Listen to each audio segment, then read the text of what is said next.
For me, growing up, watching Star Wars, we all loved the Jedis, and being a Jedi to me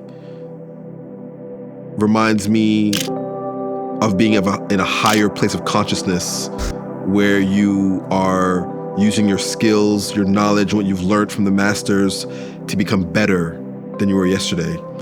So when I refer to being a Jedi, my art practice, I feel like I'm getting stronger. I feel like I'm getting better. I feel like I'm getting more powers in the work that I'm doing. And I'm loving the journey of becoming like a Jedi. So that's a reference to me that always holds close to my heart as a destination, an achievement, an accomplishment to being Jedi in the work that I do. So thriving, striving to always being the best version of yourself and learning as much as you can, learn the lessons and the losses in order to become a better fighter in your space. And that's kind of what it means to me to be a Jedi in my art practice.